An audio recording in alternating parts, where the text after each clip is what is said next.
Hello friends, कैसे हैं आप लोग। उम्मीद कर रहा हूँ सभी लोग अच्छे होंगे, घर में होंगे और पढ़ाई कर रहे होंगे। साथ में जो भी आपकी स्टेट गवर्नमेंट है उसके रूल्स और रेगुलेशन को फॉलो कर रहे होंगे। पुर्तगाली का पूरा टॉपिक हमने कंप्लीट कर लिया था, उसको देखते रहिएगा। 3 पार्ट में वीडियोस थे आपके और लगभग सभी फैक्ट्स को कवर करने की कोशिश किया मैंने।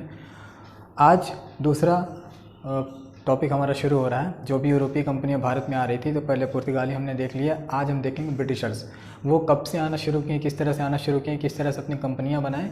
ये सारी चीज़ें हमको देखनी है। इसके भी 3 या 4 पार्ट्स में वीडियोस आएंगे और सारी चीज़ें कवर करने की कोशिश करूँगा। तो शुरुआत करते हैं। समझाता हूँ पहले सारी चीज़ों को।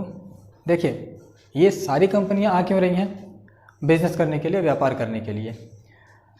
इसमें सबसे ज़्यादा जो सक्सेस रेट रहा है, सबसे बढ़िया जिसका परफॉर्मेंस रहा है, इंग्लिश कंपनी का रहा है, ब्रिटिशर्स का रहा है। ठीक है, तो इनके डेटाज इफेक्ट्स भी ज़्यादा हैं। शुरुआत करते हैं, देखते हैं क्या क्या होता है।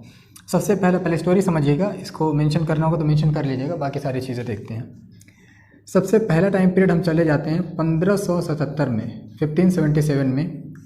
इसमें एक व्यक्ति मिलेगा आपको, इसका नाम है फ्रांसिस। इस व्यक्ति का नाम है फ्रांसिस ड्रेक। फ्रांसिस ड्रेक नामक व्यक्ति है, इसको ड्रेक भी बोलते हैं, ड्रेक भी जो बोलना चाहें आप। फ्रांसिस ड्रेक नामक व्यक्ति है। ये क्या करता है? प्लान बनाता है लूटपाट करने का। लूटपाट करने का किन चीज़ों का? सोने चांदी का। सोने चांदी का लूटपाट का प्लान बनाता है और इसके लिए अभियान शुरू कर देता है हिंद महासागर की ओर। हिंद महासागर में क्या करता है? अभियान चलाता है। ये फ्रांसिस डे नामक व्यक्ति है, देख लीजिए इसको, बढ़िया डायग्राम है ये। तो फ्रांसिस ड्रेक नामक जो व्यक्ति है, लूटपाट करने के, जो सोने चांदी का लूटपाट करने के लिए हिंद महासागर में अभियान चलाता है। और जिस शिप के माध्यम से ये अभियान चलाता है उसका नाम था गोल्डन हिंद। गोल्डन हिंद नामक शिप के ज़रिए ये सारा अभियान चलाता है 1577 में। अब 77 से लेकर के 1578 और 1578 से लेकर के 1579 1579 तक ये पूरा लूटपाट मचाता है इस दौरान तक। ठीक है, अब ये सारा जो सामान लूटा था, सोने चांदी वगैरह जो भी लूटा था, ये खुद के लिए तो लूटा नहीं था। ऐसा तो नहीं था जो सोना लूटा है तो उसका गहने बनवा करके खुद पहनेगा या किसी को गिफ्ट करेगा। करेगा तो थोड़ा बहुत करेगा, पूरा करेगा नहीं। पहनेगा भी तो थोड़ा बहुत पहनेगा, पूरा का पूरा नहीं पहनेगा। तो किस चीज़ के लिए लूट रहा था, क्यों लूट रहा था? इन सारी चीज़ों को बेचने के लिए, व्यापार करने के लिए लूटता था और बेचता था। तो ये जो सारी चीज़ें लूटा था, ये सोने चांदी वगैरह खजाने लूटा था, इनको बेचना शुरू करता है 1579 में। 1579 में इन सारी चीज़ों को बेचना शुरू करता है और बेचने की सीरीज शुरू करता है ईस्ट इंडिया की तरफ से। ये अपनी सीरीज चलाता है ईस्ट इंडिया में, इसको बेचना शुरू करता है। और बेचने के दौरान ये एक जगह पे पहुंचता है जिसका नाम है मालुकू द्वीप। मालुकू द्वीप या आइसलैंड। ये यहाँ पर पहुंचता है। यहाँ पर पहुंचने के बाद ये एक सुल्तान से मिलता है। उस सुल्तान का नाम है सुल्तान बाबुल्लाह। इस सुल्तान से मिलता है। ठीक है, ज़्यादा कुछ खास नहीं, घूमना फिरना हुआ और कुछ नहीं हुआ। तो जब ये मालुकू द्वीप पहुंचता है तो इस द्वीप के बारे में जानिएगा। इस द्वीप को स्पाइस आइसलैंड भी कहते हैं, मसालों का द्वीप भी कहते हैं। यहाँ के मसाले सबसे ज़्यादा फेमस थे। और कौन सा मसाला सबसे ज़्यादा फेमस था? तो वो मसाले थे लौंग, जायफल और जवा। ये 2 मसाले थे, लौंग और जायफल, बहुत ज़्यादा फेमस थे और यहाँ पास बहुत ही सस्ती कीमत पर मिल जाते थे। ये जो भी चीज़ जहाँ की फेमस होती है अच्छी खासी रेट में मिल जाती है। ठीक है, अभी मानव प्रवृत्ति है कि जब भी हम कहीं जाते हैं और वहाँ की कोई चीज़ फेमस होती है तो कहीं थोड़ा बहुत लाने का प्रयास करते हैं। नागपुर चले जाएँ तो संतरे हो गए हैं, बनारस चले जाएँ तो पान हो गया, साड़ी हो गई, जो भी चीज़ वहाँ की फेमस होती है देखने की कोशिश करते हैं और साथ में अगर लाने लायक चीज़ हो तो उसको लाते भी हैं। ये भी यही करता है। क्या करता है? यहाँ का जो लौंग था, जायफल था, जवा था और साथ में और भी कुछ चीज़ें, सोना, चांदी, जो आपका लिनन वाले कपड़े होते हैं, लिनन फैब्रिक कपड़े होते हैं, ये 3 चीज़ें और ये 3 चीज़ें। क्या क्या? सोना, चांदी, जो कपड़े थे वो लौंग, जायफल और जवा। इन सारी चीज़ों को ले करके ये फिर वहाँ से निकल आता है और इंग्लैंड की ओर प्रस्थान करता है। इंग्लैंड लौटने का प्रयास करता है ये 1580 में। अब 1579 में सारी चीज़ें बेचना शुरू किया है, यहाँ से निकलता है और 1580 में इंग्लैंड पहुँचता है। ये 1580 में क्या किया है? इंग्लैंड पहुँच गया है ये। वहाँ जब पहुँचा है तो जो भी चीज़ें ये बेचा था, लूटा था, कुछ ख़रीदा था, ख़रीद करके जब निकला था मालुकू द्वीप से इंग्लैंड की तरफ, तो मालुकू द्वीप से इंग्लैंड के बीच में ये जितना सामान बेचा था वहाँ बैठ करके हिसाब किताब लगाया ये, और इसको हिसाब किताब लगाने से पता चला कि जो भी सामान मैं बेचा हूँ उसमें 5000% का 5000% का मुनाफा हुआ है, प्रॉफिट हुआ है। दिमाग एकदम इसका घूम गया कि इतना बढ़िया मुनाफा कैसे हो सकता है। सारे लोगों ने देखा तो इसको बड़ा ही एकदम हीरो की तरह ट्रीट किया कि हमारा हीरो आ गया इतना मुनाफा लेकर के। सभी लोग खुश हो गए। अब 1580 का टाइम पीरियड है ये। थोड़ा सा एक और डेट देखते हैं यहीं पे, 1588। 1588 में क्या करते हैं ये अंग्रेज लोग स्पेनिश आर्मेडा या इसी को आर्मडा भी कहते हैं, इस पर हमला करते हैं और इसको हरा देते हैं। हरा दिए। अब एक चीज़ और यहाँ पे मिस कर गया, आपको पुर्तगाली में भी बताया हूँ। 1580 का जो टाइम पीरियड है वो कैसा टाइम पीरियड है, इसी टाइम पीरियड में क्या हुआ था, दिखाई नहीं देगा, लिखता हूँ। 1580 में ही पुर्तगाल और स्पेन दोनों मिल गए थे और पुर्तगाल अपनी स्वतंत्रता खो दिया था। ये पुर्तगाली वाले लेक्चर में ही बताया हूँ मैं, देख लीजिएगा। एक साथ यहाँ पर भी कर दिया, रिवाइज हो जाएगा। 1588 में अंग्रेज और स्पेनिश आर्मेडा के बीच युद्ध होता है और इस युद्ध में अंग्रेज स्पेनिश आर्मेडा को हरा देते हैं। अब स्पेनिश आर्मेडा था क्या, तो अभी बताता हूँ, पहले ये देखिएगा। स्पेनिश आर्मेडा को हरा दिए। हराने के बाद जो पुर्तगाली थे, पुर्तगाली और स्पेनिश, ये डिक्लाइन हो गए, इनकी सत्ता लगभग ख़त्म होने लगी और यहीं से अंग्रेज और डच अब ऊपर उठेंगे। इनकी हार पे अंग्रेज और डच अपना उठने का काम करने लगे। और जब ये युद्ध हुआ था उस समय लीड कर रहा था इस युद्ध को एक व्यक्ति है, जॉन मिल्डन हॉल। अभी इसको पढ़ेंगे हम लोग, ठीक। तो क्या क्या बताया, 1588 में अंग्रेज जो लोग थे उन्होंने स्पेनिश आर्मेडा को हरा दिया। हराया तो पुर्तगाली और स्पेनिश खत्म हो गए। अंग्रेज और डच अब उठने लगेंगे। जॉन मिल्टन हॉल इस युद्ध का नेतृत्व कर रहा था। स्पेनिश आर्मेडा था क्या, तो याद रखिएगा ये जहाजी बेड़ा था जिसमें 130 जहाज थे जो किधर जा रहे थे, लिस्बन की ओर जा रहे थे। उसी को इन्होंने अटैक किया, लूट लिया और हरा दिया। इतनी सारी कहानी समझ में आई होगी। क्या क्या बताया मैं। 1577 में फ्रांसिस ड्रेक नामक व्यक्ति लूटपाट का प्लान बनाता है, इसके लिए हिंद महासागर में अभियान चलाता है गोल्डन हिंद नामक जहाज से। सब 2 सालों तक लूटता है। अब जो भी लूटा वो सामान था उसको 1579 में 1579 में बेचना शुरू करता है। ईस्ट इंडिया की तरफ बेचते हुए मालुकू द्वीप पहुंचता है। मालुकू द्वीप में मिलता है सुल्तान बाबुल्ला से। वहाँ की जो फेमस चीज़ थी लौंग और जायफल वो उठाते हैं, क्योंकि ये क्या कहलाता था, स्पाइस आइसलैंड कहलाता था। स्पाइस आइसलैंड कहलाता था ये। यहाँ का लौंग जायफल जवा वगैरह फेमस था, तो लौंग जायफल जवा ये लेता है, साथ में सोना चांदी और कुछ कपड़े लेता है और बेचता हुआ 1580 में इंग्लैंड पहुँच जाता है। हिसाब किताब लगाता है तो 15,000% का मुनाफा हुआ था इसको और सभी लोग खुश हो गए। 1588 में अंग्रेजों ने फिर अटैक किया स्पेनिश आर्मेडा पर। स्पेनिश आर्मेडा 130 जहाज़ों का दल था जो लिस्बन की ओर जा रहा था। अंग्रेजों ने इसे लूटा, हरा दिया। पुर्तगाली स्पेनिश खत्म हो गए। अंग्रेज और डच अब उठने लगेंगे और जॉन मिल्टन हॉल इस युद्ध का नेतृत्व कर रहा था। इतना समझ में आया होगा, स्क्रीनशॉट लीजिएगा, अपने से नोट्स बना लीजिएगा, ठीक। बढ़ गया। अब जब सारी चीज़ें होने लगी 1588 तक का, तो जितने व्यापारी लोग थे वहाँ के, कहाँ के, लंदन के जितने छोटे मोटे व्यापारी थे, ये लोग भी प्लान करते हैं कि अब हम भी जाएंगे और इसी तरह से मसाले वगैरह खरीदेंगे।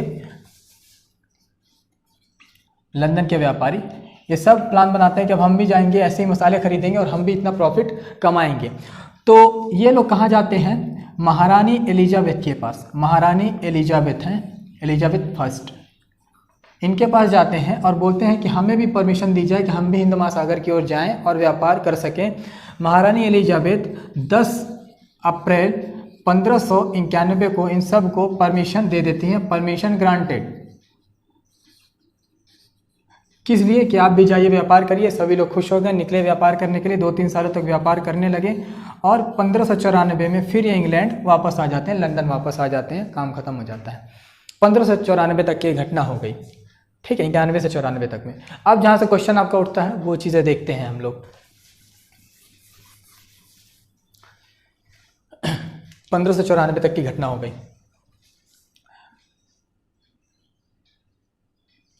1597 में एक व्यक्ति आता है जिसका नाम है जॉन मिल्टन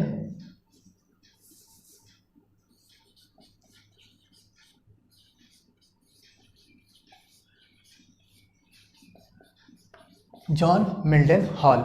ये व्यक्ति आता है भारत आने वाला पहला अंग्रेज है ये, यहीं से क्वेश्चन पूछा जाता है, भारत आने वाला पहला अंग्रेज कौन था, तो भारत आने वाला पहला अंग्रेज है जॉन मिल्टन हॉल।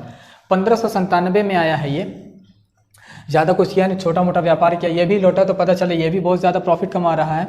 तो 1599 मोस्ट इंपॉर्टेंट डेट है आपकी, ये सुनिएगा बड़े ध्यान से। 1599 जब ये व्यापार वगैरह करके लौटा है तो जब इंग्लैंड पहुंचा है तो वहाँ के लोगों ने देखा है और उन लोगों ने भी कुछ चीज़ें करना शुरू किया। क्या चीज़ें थी वो, तो 1599 में एक व्यापारिक समूह बना दिया जाता है। क्या बना दिया जाता है, व्यापारिक समूह, इंग्लिश में बोले तो मर्चेंट्स ग्रुप, मर्चेंट्स ग्रुप बनाया जाता है। पॉलिटी में भी इसको बताए हो, यहाँ पर भी देख लिए। 1599 में व्यापारिक समूह बनाया जाता है, मर्चेंट्स ग्रुप बनाया जाता है, जिसमें 217 मेंबर्स रखे जाते हैं, 217 मेंबर अपॉइंट किए जाते हैं कि ये 217 लोग रहेंगे, ठीक है। और इस मर्चेंट्स ग्रुप का या व्यापारिक समूह का नाम क्या रखा जाता है, तो इसका नाम रखा गया था governor and company of merchants of London trading into the east Indies. ये कंपनी का नाम था। जो भी व्यापारिक समूह बनाया गया था, मर्चेंट्स ग्रुप बनाया गया था, इसमें 217 मेंबर थे और इस 217 मेंबर वाले ग्रुप का नाम रखा गया था governor and company of merchants of London trading into the east Indies. इसमें अब ये क्यों बनाया गया था, क्योंकि ये जो 217 लोग थे ये कहाँ पहुँचेंगे, भारत आएंगे और भारत में व्यापार वगैरह करेंगे, ठीक है। 217 लोग आ गए व्यापार करने के लिए। व्यापार की परमिशन दी थी महारानी एलिजाबेथ फर्स्ट ने। महारानी एलिजाबेथ फर्स्ट इसको परमिशन देती हैं, कितने सालों के लिए, 15 सालों के लिए, 15 साल के लिए परमिशन देती हैं। परमिशन क्या, एक तरह से एकाधिकार था, ये मोनोपोली था कि ये 217 लोग ही व्यापार करेंगे और कोई इसमें व्यापार वगैरह नहीं करेगा। महारानी एलिजाबेथ देती हैं। आगे चल करके एक और व्यक्ति आते हैं जिनका नाम है जेम्स फर्स्ट। ये इस व्यापारिक के एकाधिकार को क्या करते हैं, अनिश्चित काल के लिए बढ़ा देते हैं। अनिश्चित काल के लिए मतलब जब तक चाहो तब तक आपका एकाधिकार रहेगा, आप व्यापार करते रहो। जेम्स फर्स्ट इसको बढ़ाते हैं, ठीक है। महारानी एलिजाबेथ 15 सालों के लिए एकाधिकार दे देती हैं और इस पर सिग्नेचर करती हैं 31 दिसंबर 1600 को। 31 दिसंबर 1600 को इस एक्ट पे सिग्नेचर करती हैं, जो एकाधिकार वाला एक्ट था। इसी कारण से इसको एक और नाम दिया जाता है चार्टर एक्ट 1600 या 1600 का चार्टर एक्ट इसी को कहा जाता है। हिंदी में भी लिख दे रहा हूँ, 1600 का चार्टर एक्ट इसी को कहा जाता है, ठीक। इतना समझ में आ गया आप लोगों को। ये 1600 का चार्टर एक्ट हो गया आपका। 31 दिसंबर को साइन किया था। अब महारानी एलिजाबेथ का थोड़ा सा टाइम पीरियड देखिएगा। इनका टाइम पीरियड है 1558 से 1603 तक, देख लीजिएगा, थोड़ा बहुत काम का है ये। और ये इसकी सदस्य भी रही हैं, मेंबर भी रही हैं इस ग्रुप की, ये जो ग्रुप बना था, तो इसलिए ज़्यादा ये थोड़ी सी मेहरबान थी इसके ऊपर। तो इन लोगों का पूरा मेंबर जो टीम वगैरह थी बन गई, भारत आगे व्यापार वगैरह करने के लिए। जब ये कंपनी बनी थी, व्यापारिक समूह बना था, तो शुरुआत में इसकी पूंजी थी 30,133 पाउंड, इसकी शुरुआती पूंजी थी। अब देखिएगा ये सब बनाए क्यों गए हैं, ये ग्रुप बनाए क्यों गया है, भारत में आकर के व्यापार करने के लिए। ये लोग आने भी लगे, व्यापार करने भी लगे, लेकिन क्या किया गया, इन लोगों के ऊपर अभी लोग जाते हैं तो पूरी तरह से व्यापार करते रहते हैं, कौन इन पर नजर रखता है, कितना प्रॉफिट कमा रहे हैं, कितना लॉस हो रहा है, कौन कौन सी चीज़ें बेच रहे हैं, कौन सी चीज़ें खरीद रहे हैं, कुछ पता नहीं चलता। तो इस पता लगाने के लिए इन 217 लोगों के ऊपर 26 लोगों का एक और ग्रुप बैठा दिया गया। क्या हो गया, अब ये 217 लोग आ गए भारत में। इंग्लैंड में बैठी है महारानी एलिजाबेथ, ब्रिटेन में बैठी है महारानी एलिजाबेथ, भारत में है ये लोग, बीच में 26 लोग हो गए कि इनकी रिपोर्ट क्या करेंगे, महारानी तक पहुंचाएंगे। महारानी के जितने आदेश वगैरह होंगे इन लोगों तक पहुंचाएंगे, इनकी शिकायत करेंगे, उधर से इनका सज़ा वगैरह लेकर के आएंगे, कौन सी सज़ा तुमको देनी है, ठीक है। 26 लोग बैठाए गए और इसी 26 लोगों को 2 ग्रुप में बांटा गया। पहले में 2 लोग थे, दूसरे में 24 लोग थे। इन 2 लोगों में से एक होता था गवर्नर और दूसरा होता था उप गवर्नर होता था, ठीक है। और बाकी 24 लोग जो होते थे ये सदस्य होते थे। इसी 26 लोगों के ग्रुप को नाम दिया गया, कहा गया बोर्ड ऑफ डायरेक्टर नाम दिया गया, या इसी को दूसरा नाम दिया गया गवर्नर इन काउंसिल, या इसी को एक और नाम दिया गया काउंसिल ऑफ गवर्नर। हिंदी में बोलते हैं निदेशक मंडल, इसी को बोला गया निदेशक मंडल, या इसी को बोला गया गवर्नर और उसकी परिषद, गवर्नर और उसकी परिषद। ठीक, इतनी सारी बातें उम्मीद कर रहा हूँ समझ में आई होंगी। क्या क्या बताया मैं? 1597 में जॉन मिल्टन हॉल भारत आता है, पहला अंग्रेज यात्री है। और ये कैसे आया था? तो याद रखिएगा स्थल मार्ग से आया था, बाय रोड आया था बेचारा, ये स्थल मार्ग से आया था, पानी वाले जहाज से नहीं आया था। 1599 में व्यापारिक समूह बनाया जाता है, मर्चेंट्स ग्रुप बनाया जाता है, 217 लोगों का ग्रुप रहता है भारत आकर के व्यापार करने के लिए। इसका नाम रखा जाता है governor and company of merchants of London trading into the east Indies, जिसका नाम रखा जाता है महारानी एलिजाबेथ 15 साल का एकाधिकार दे देती हैं। उस एकाधिकार पर 31 दिसंबर 1600 को साइन करती हैं, जिसके कारण इसको बोला जाता है 1600 का चार्टर एक्ट। जेम्स फर्स्ट इसको अनिश्चित काल के लिए बढ़ा देते हैं। शुरुआत में इसकी पूंजी होती है 30,133 पाउंड, और महारानी एलिजाबेथ का टाइम पीरियड है 1558 से 1605 तक का, 1603 तक का, और ये इसकी सदस्य भी रही हैं। इन 217 लोगों के ऊपर 26 लोगों का ग्रुप बैठा दिया जाता है, जिसमें से 2 और 24 का ग्रुप डिवाइड कर दिया जाता है। 2 लोगों में होते हैं एक गवर्नर एक उप गवर्नर, बाकी 24 नॉर्मल सदस्य हुआ करते हैं। इसी को नाम दिया गया बोर्ड ऑफ डायरेक्टर या गवर्नर इन काउंसिल या काउंसिल ऑफ गवर्नर, हिंदी में निदेशक मंडल, एक गवर्नर और उसकी परिषद। स्क्रीनशॉट। ठीक, आगे बढ़ते हैं।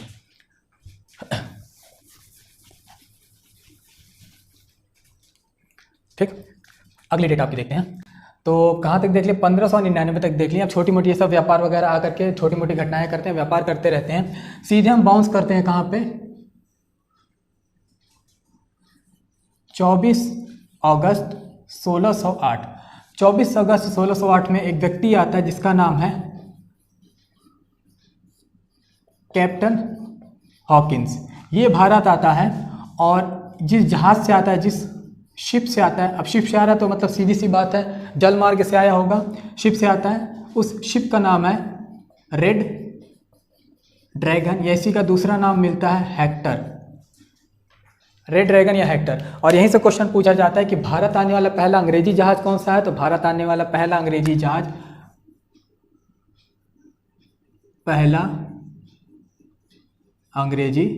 जहाज रेड ड्रैगन या हेक्टर है। ये कैप्टन हॉकिंस जब आया है तो अपने साथ अपने दोस्त को भी लेकर के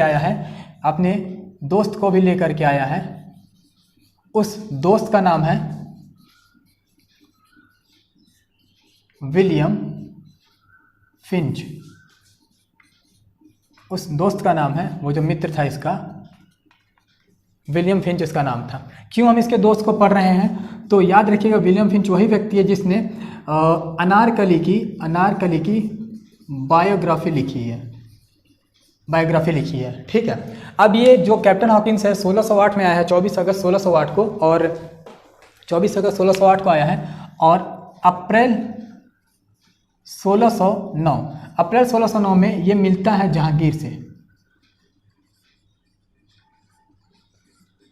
से मिला है। जहांगीर से मिलने के अच्छा, कैप्टन हॉकिंस के बारे में एक फैक्ट जानिएगा, इसको इंग्लिश तो आती थी, अंग्रेज था इसलिए, साथ में ये टर्की भाषा भी जानता था और फारसी भाषा भी जानता था, कुछ थोड़ी बहुत और भाषाएं जानता था, मतलब मैक्सिमम भाषाएं जानता था। तो जहांगीर से मिला है ये अप्रैल 1609 में। तो किस भाषा में बात किया है? फारसी भाषा में बात किया है, फारसी भाषा में बात किया है।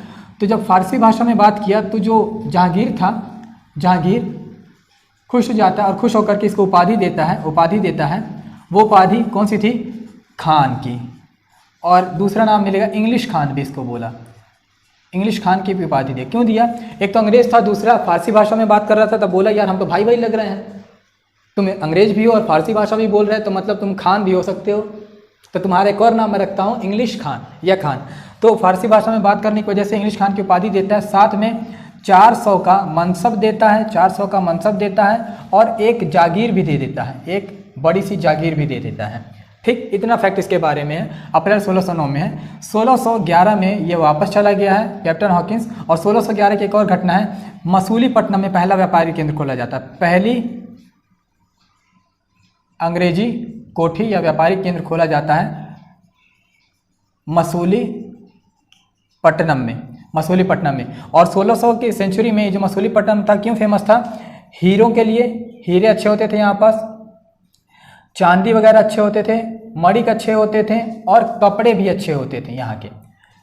ठीक, इतनी सारी चीज़ें यहाँ पास फेमस थी मसूलीपट्टनम के बारे में। तो अप्रैल 1609 में जहांगीर से मिलता है कौन, ये कैप्टन हॉकिंस जहांगीर से मिलता है। मिलने के बाद फारसी भाषा में बात करता है, उपाधि मिलती है खान और इंग्लिश खान के, साथ में 400 का मनसब और एक जागीर भी मिल जाती है।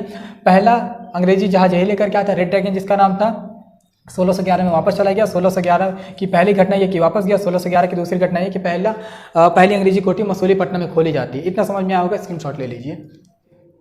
उम्मीद कर रहा हूँ सारी चीज़ें समझ में आई होंगी। रिवाइज करिएगा, याद हो जाएगा और खुश रहिए, अपनों का ख्याल रखिए, पढ़ाई कंटिन्यू करते रहिए। Bye, take care.